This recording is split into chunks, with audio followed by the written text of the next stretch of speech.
Vincent Labarthe, je suis président de la communauté de communes du Grand Figeac. Nous avons souhaité basculer dans une autre dimension qui était celle finalement de faire rencontrer le sujet avec les productions agricoles locales. Et dans le même temps, c'est une case importante de notre plan alimentaire territorial. C'est de rapprocher le consommateur du producteur. C'est pour nous essentiel. Ce qui fait qu'on s'est engagé, c'est d'abord un rapport de confiance, construit, comme vous l'avez compris, de longue date.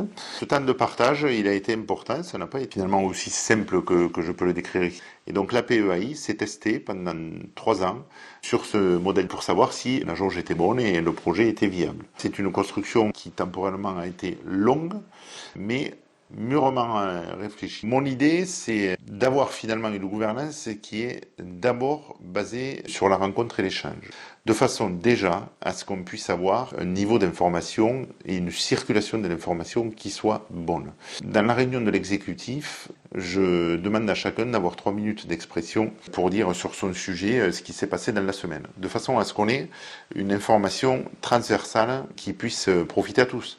On peut essayer de piquer l'idée de l'autre, mais en tous les cas, jamais finalement dans une construction collective. Donc l'intelligence collective, il faut la susciter. On n'a pas l'intention de renverser la table, mais on a quand même l'intention de ramener un peu de bon sens territorial. Les dimensions sont à peu près embarquées, mais la principale pour moi, c'est la valeur de la solidarité. Le rapport au temps pour les élus, c'est toujours compliqué. Pour autant, je prépare. Vraiment que la transmission, elle est essentielle. Alors, l'expertise est de plus en plus remise en question. La bulle de confiance, elle ne se construit pas qu'à travers les élections. Elle se construit à travers, bien sûr, les décisions, mais aussi à travers le travail de terrain qui doit être fait par l'exécutif d'une façon générale et par tous les conseillers. La bulle de confiance, elle se traduit aussi par les décisions qu'on prend.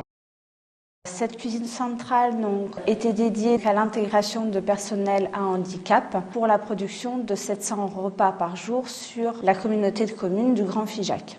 On a dû conduire une partie du projet pendant une période de Covid et de pandémie. Le projet ne s'est pas arrêté grâce à une communication qui a été mise en place dès le départ du projet. C'est vrai qu'entre le maître d'ouvrage, l'équipe de maîtrise d'œuvre et les utilisateurs, s'est créé un réel climat de confiance suite à des échanges totalement transparents. Dans ce cadre-là, en tout cas en termes de conception, l'intégration de travailleurs handicapés se fait, notamment sur la transparence des locaux, que l'on améliore au maximum, aussi la communication. Il y a eu un partage du projet qui a été fait et porté par les responsables de l'ADAPEI auprès de leur personnel.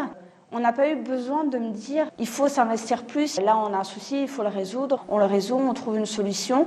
Cet échange s'est fait et en études et sur le chantier. On a eu de très bons retours qui étaient la satisfaction finale des opérateurs et des clients. L'échange qu'il y a eu entre les différents interlocuteurs, il y a aussi la maîtrise d'ouvrage qui a créé et nous a laissé la possibilité d'instaurer un dialogue de transparence et de confiance. Et dès qu'il y avait un souci, on en parlait. On a trouvé des solutions pour que ça corresponde à tout le monde. Le but était vraiment de vous permettre à ce projet de voir le jour. La particularité du projet, c'est qu'elle était menée aussi par 2 maîtres d'ouvrage. La connexion aussi entre ces 2 maîtres d'ouvrage, c'est parfaitement faite. Je suis Stéphane Gesnois, donc directeur général de l'association APEI ADAR, qui a porté ce projet-là. L'idée, c'était de reconstruire, de mettre aux normes et puis de développer notre activité de cuisine centrale, qui a une fonction très importante pour le territoire. Le projet qu'on a porté, c'est pas le projet d'une association ou le projet d'un homme ou d'un président ou d'un directeur, mais c'est le projet commun d'un certain nombre d'acteurs du territoire. On se connaît bien, donc on se fait confiance. On a aussi une idée assez précise du rôle et des places, en fait des missions, des potentiels de chacun, qui en fait, par le biais de ces équipes, qui nous ont accompagnés. D'ailleurs, il faut le souligner vraiment de manière exceptionnelle. Ça va au-delà de l'accompagnement technique. C'est vraiment un soutien humain de la part des équipes de la communauté de communes. L'État, au travers de la sous-préfecture, a abondé le sujet. C'est la vie d'un territoire à laquelle chacun va participer de sa place. On va élaborer ensemble un projet qui a du sens, non pas pour eux ou pour nous, mais pour tout un territoire. Et en amont, il y a eu toute une étude de définition des besoins qui a duré plusieurs mois. Ils ont eu sur la table un cahier des charges extrêmement précis. On n'a pas dit comment il fallait construire le bâtiment, on a dit quels étaient nos besoins. Donc il faut laisser une place vide volontairement pour que les gens puissent s'approprier ce qui va devenir leur part du projet. On a eu ce rôle de dire, attention, pour les personnes handicapées, la lumière, l'acoustique, l'environnement, c'est important et il faut s'organiser comme ça. Et pour un autiste, c'est comme ça qu'il faut faire. Donc il accepte tout à fait bien qu'on puisse avoir des exigences. La contrepartie, c'est que nous, on accepte de reconnaître aussi leur savoir-faire. Et ça, c'est ce qui crée la bulle de confiance. Chacun va participer de sa place à un projet commun. Disent d'ailleurs les partenaires du projet, ça a été un beau projet au sens de c'est une belle aventure en fait. C'est une aventure collective. En fait. Le projet a une certaine noblesse. Donc ça, c'est le supplément d'âme du projet, et ça, c'est très important. C'est le sens même du projet. Et après, il y a cette ambition, effectivement, pour le territoire, qui vient encore rajouter une dimension supplémentaire, qui est de dire non seulement on fait travailler des personnes en situation de handicap dans le meilleur environnement possible, et vous avez votre part, votre rôle à jouer dans la qualité de cet environnement, mais en plus, ça a du sens pour un territoire donné. On a pu étalonner la dimension de la cuisine par rapport aux attentes qu'on pouvait avoir avec les usagers. Mais par contre, on avait des attentes particulières sur le confort et la qualité du travail. En avançant les difficultés que pouvaient avoir les personnes en situation de handicap, tout en alliant les enjeux de production qu'il fallait avoir pour cette cuisine centrale. Tous ces critères-là ont été bien entendus et vraiment mis en place. Pour eux, c'était aussi un défi. C'était un défi de répondre à tous ces critères qui demandaient une attention particulière sur certains points. Ils ont pris un temps d'écoute sur les besoins que faisaient remonter les parents. C'est des parents qui sont présents lors du conseil d'administration. Il y a eu de nombreux échanges vraiment pour établir l'intérêt aussi. Pourquoi il fallait changer? Parce que la question de base, c'était, il y avait déjà une cuisine centrale, mais pourquoi il fallait évoluer? Pourquoi il fallait aller vers autre chose? Je pense qu'on a été écoutés. L'idée de construire une cuisine centrale adaptée à l'handicap a été porteur. Et 2-3 premières réunions, la machine s'est mise en route et la bulle de confiance s'est créée dans les relations, dans la communication. Ça a permis de se connaître, de planter le décor un peu et de dire voilà, nous ce qu'on attend, c'est ça, les besoins sont là et on veut vraiment des personnes qui s'y mettent. Ça a envoyé une première information qui a permis de lever les barrières. On a des personnes qui sont plus apaisées, qui viennent au travail avec moins d'appréhension. Un élément essentiel, c'était le sens du projet.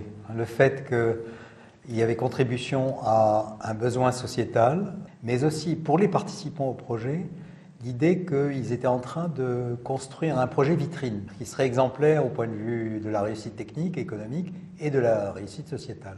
L'effet vitrine, c'est que le projet il est notamment au service d'un territoire assez particulier, avec des gens très engagés localement. C'est un signal très fort pour le territoire et pour les acteurs concernés. Un travail, je pense, très, très détaillé en amont sur les fonctionnalités qui étaient attendues, qui avaient, malgré les contraintes économiques, des vraies marges de manœuvre sur les choix techniques.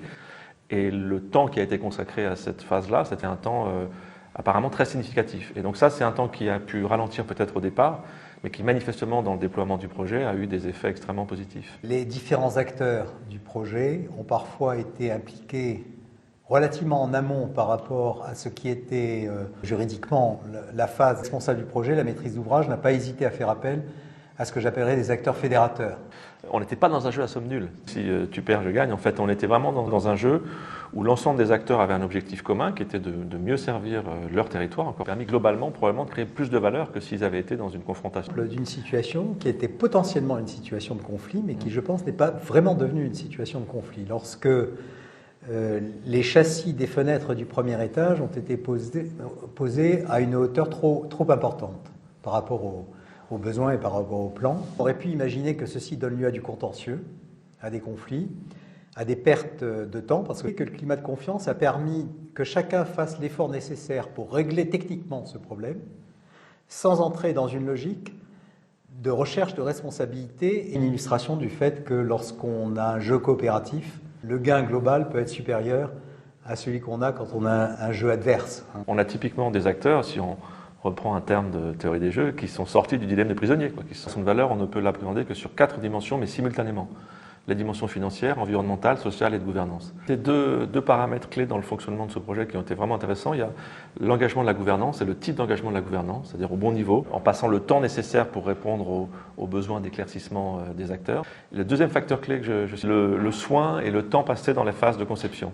avec uniquement les acteurs du début du projet, mais l'ensemble des acteurs du projet jusqu'aux utilisateurs. L'idée du projet, c'est de dire qu'il n'y a pas une condition nécessaire, il y en a plusieurs. Il y a notamment toute une série de conditions d'organisation, de process, de moyens, d'allocation de moyens à certaines phases du projet. Donc c'est des éléments très très instrumentaux en fait que l'on peut tout à fait mettre en place dans d'autres contextes. Il y a quand même des éléments de gestion, de management, qui peuvent avoir un effet très positif sur la confiance. Il y a une question de ressources qui peut déborder le cas d'un projet comme celui-là.